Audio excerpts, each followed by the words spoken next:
September 28. Intrusion. One of the great joys for many teachers is assembling their classrooms, hanging bulletin boards, organizing supplies, and arranging the rooms in the most desirable way. When we look at God's vision for the classroom that was the Garden of Eden, we see the care He took in preparing a learning environment for Adam and Eve. He desired beauty to surround them. We can imagine that every flower, bird, animal, and tree offered an opportunity for Adam and Eve to learn more about their world and about their Creator. Yet, there is an abrupt shift from Genesis 2 to Genesis 3. We have taken inventory of all the good that God created with divine intention.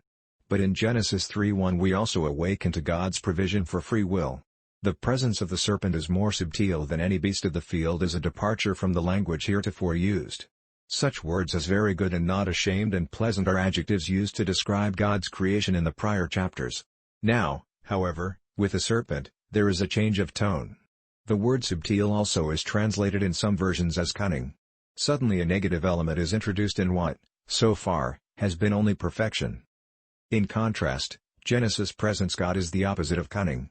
God is emphatically clear about His expectations of the pair in the garden. We know from God's command in Genesis 2:16-17 that He has established one key rule that they must obey, and that was not to eat from the forbidden tree. Whatever else we can take from this story, one thing stands out: Adam and Eve were created as free moral beings, beings who were able to choose between obedience and disobedience.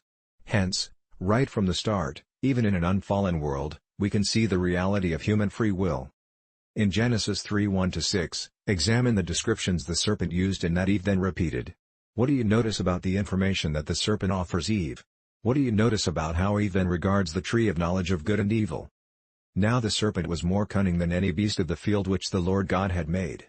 And he said to the woman, Has God indeed said, You shall not eat of every tree of the garden? 2 And the woman said to the serpent, We may eat the fruit of the trees of the garden. 3 But of the fruit of the tree which is in the midst of the garden, God has said, You shall not eat it, nor shall you touch it, lest you die. 4 Then the serpent said to the woman, You will not surely die. 5 For God knows that in the day you eat of it your eyes will be opened, and you will be like God, knowing good and evil. 6 So when the woman saw that the tree was good for food, that it was one pleasant to the eyes, and a tree desirable to make one wise, she took of its fruit and ate. She also gave to her husband with her, and he ate. In Genesis 2:17, the Lord told Adam that if he ate from the tree he would surely die, emphasis supplied. When Eve, in Genesis 3:3, repeated the command, she did not express it as strongly, leaving out the word surely.